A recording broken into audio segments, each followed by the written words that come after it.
नमस्कार. आज 12 जानेवारी राजमाता जिजाऊंचा जन्मदिवस, तसेच स्वामी विवेकानंद यांच्या जयंतीनिमित्त आज आपल्या कला वाणिज्य महाविद्यालय लांडेवाडीच्या प्रांगणामध्ये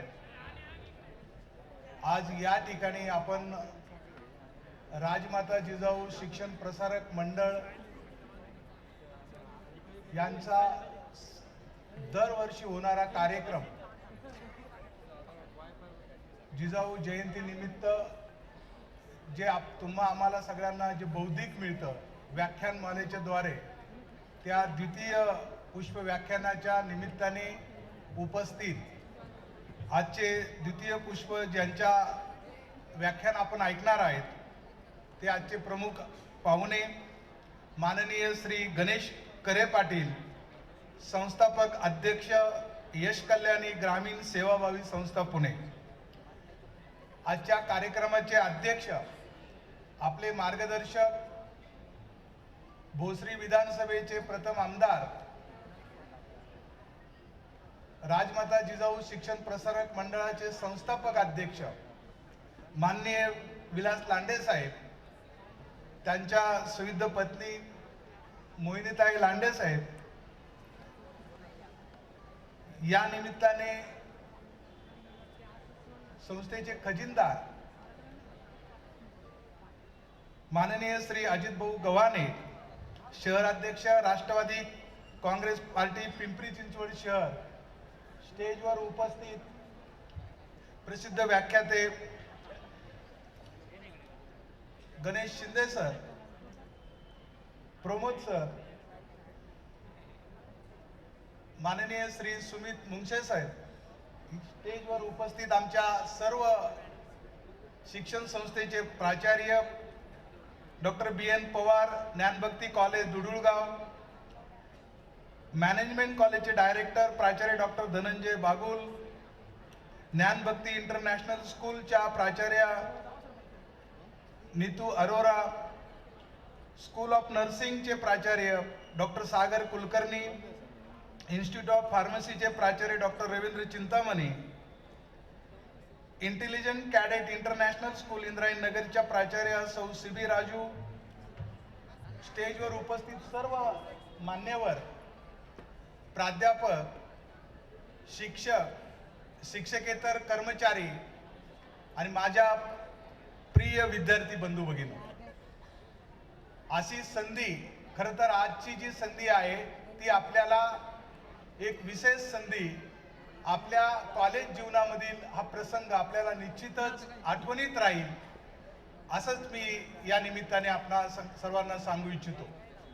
खरं तर राजमाता जिजाऊ शिक्षण प्रसारक मंडळाने फार पूर्वी म्हणजे 2005 पासून जिजाऊ जयंतीनिमित्त व्याख्यानमाला, त्याबरोबर जिजाऊ पुरस्कार असे हे आपले 19वे वर्ष आहे. माझ्या ठिकाणी आजपर्यंत येऊन गेलेले अतिथी आणि येऊन गेलेले ज्यांना पुरस्कार दिला आहे असे सन्माननीय व्यक्ती यांची मोठी लिस्ट आहे, पण त्यापैकी महत्त्वाचे काय असेल तर आपले त्या काळातले पिंपरी चिंचवडचे आयुक्त माननीय दिलीप बंड साहेब, बाबा आढाव साहेब, प्रसिद्ध अभिनेते राहुल सोलापूरकर, डॉक्टर नरेंद्र जाधव, दमा मिराजदार, विश्वास पाटील, विजय कोळेकर, नितीन बानुगडे, श्रीमंत कोकाटे, विश्वास मेंदळे, युवराज पाटील, गुलाबराव पोळ, शुभदा पेडणेकर, नागनाथ कोतापल्ले, सलील कुलकर्णी, निशिगंधा वाड, मकरंद अनासपुरे, श्रावण हर्डीकर, तुकाराम मुंडे, जे कलेक्टर आहेत श्रीनिवास पाटील, दत्तात्रय साने, अश्विनी पाटील, ज्ञानदेव काशीद, अनिल गुंजाळ, मंगलताई शाह. आणि या निमित्ताने खरं तर मी संस्थेचं विशेषतः अभिनंदन करतो की त्यांनी या सर्वांच्या आपल्या शैक्षणिक सोयीबरोबरच सामाजिक क्षेत्रात उल्लेखनीय काम करणारे जे महनीय व्यक्ती आहेत, विशेषतः शहीद च्या वीर पत्नी असेल, शहीदांच्या वीर माता असेल, तसेच अनाथांसाठी चालवलेले आश्रम असतील, त्यांच्या संस्थापिका असेल, संयोजक असेल, संचालक असेल, त्यांचा जिजाऊ पुरस्कार देऊन खरं तर त्या ठिकाणी सन्मान केला. त्यामध्ये बरीचशी नावं घेण्यासारखी आहेत. कुसुमताई तातवडे, संगीता पारदे, शांताबाई येवले, विनिता कामटे, ज्या शहीद अशोक कामटे यांच्या पत्नी, हेमाताई हिरवे, ज्योतिताई, मीराताई बडवे, अशा विविध लोकांना संस्थेने पुरस्कार दिला. संस्थेचं जे बोधचिन्ह आहे राजमाता जिजाऊ आणि तुमच्या आमच्या सगळ्यांचे आदर्श छत्रपती शिवाजी महाराज यांच्या विचाराचा वसा आणि वारसा घेऊन ही संस्था पुढे वाटचाल करत आहे. आज आपले प्रमुख व्याख्याते त्यासंबंधी आपल्याला अधिक मार्गदर्शन करणार आहे. पण या निमित्ताने मी आपणास सांगू इच्छितो की खरं तर असं भाग्य हे तुम्हा आम्हाला मिळालं की ज्या संस्थेचं नाव हे राजमाता जिजाऊ, म्हणजे एकीकडे महिलेला सन्मान आणि ज्या महिलेने असा पुत्र घडवला की ज्यांनी हिंदवी स्वराज्य एका प्रतिकूल परिस्थितीमध्ये निर्माण केलं आणि आज आपल्या देशातच नव्हे जगभरामध्ये आदर्शवत असलेलं स्वराज्य कुठलं आहे तर ते मराठा साम्राज्य. या साम्राज्याचा इतिहास आपल्याला अनेकांना माहिती आहे. व्याख्यानानंतर आपण एक ते नाटक पाहणार आहोत, स्वराज्याची मुहूर्तमेढ, आणि त्यानंतर आपण पारितोषिक वितरणाचा जे जिजाऊ जयंती निमित्त ज्या विद्यार्थ्यांनी वक्तृत्व स्पर्धेमध्ये उल्लेखनीय यश मिळवलेलं होतं त्या सर्वांचा सन्मान करणार आहे. त्याच निमित्ताने महाविद्यालयामध्ये प्रोजेक्ट एक्झिबिशन्स मध्ये ज्या विद्यार्थ्यांनी सहभाग घेतला, ज्यांचा उल्लेखनीय प्रोजेक्ट आहे, त्यांनाही आपण पारितोषिक देणार आहोत. फनफेअरमध्ये मी मान्यवरांना सांगू इच्छितो की साहेब यावर्षी फार उत्साहाने या दोन्ही स्पर्धा झाल्या, त्यामुळे त्याच्यात सुद्धा आपण काही पारितोषिकं निवडलेली आहेत, त्यांनाही आपण पारितोषिक देणार आहोत. तसेच बेस्ट डिपार्टमेंटची पारितोषिक देणार आहे.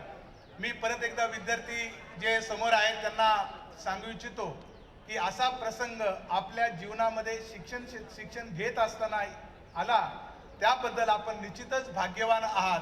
म्हणून मी या कार्यक्रमाच्या निमित्त आज आलेले प्रमुख पाहुणे यांचा थोडक्यात परिचय करून देतो आणि मी माझं प्रास्ताविक संपवणार आहे.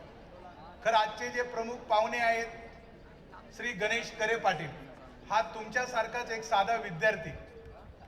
मी जास्त परिचय करून देणार नाही, कारण त्यांच्या भाषणामध्ये परिचय होईल. महात्मा फुले महाविद्यालय येथे प्राध्यापक असताना आमच्याकडे केमिस्ट्रीचा विद्यार्थी MSc, त्यानंतर रिसर्च करायला प्रोजेक्टसाठी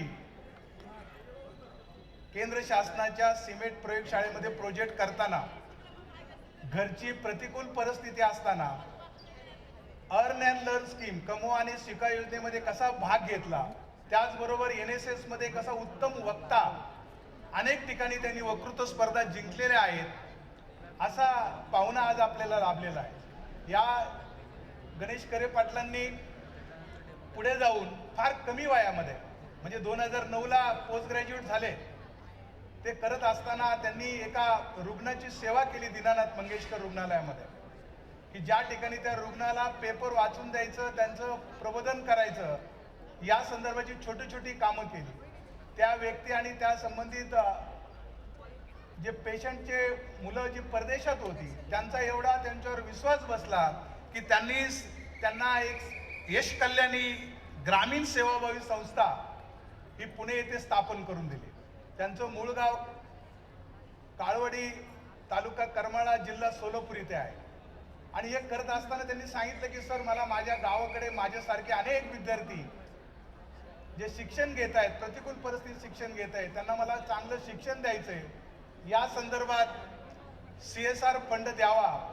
आणि म्हणून अनेक कंपन्या त्यांच्याबरोबर आहेत. त्यांनी त्यांच्या भाषणामध्ये ते सांगतील समाजातून कसे त्यांनी लोक गोळा केलेले आहेत. त्यांच्याकडे 200 सभासद आहेत की जे दरवर्षी 2 लाख रुपये देतात.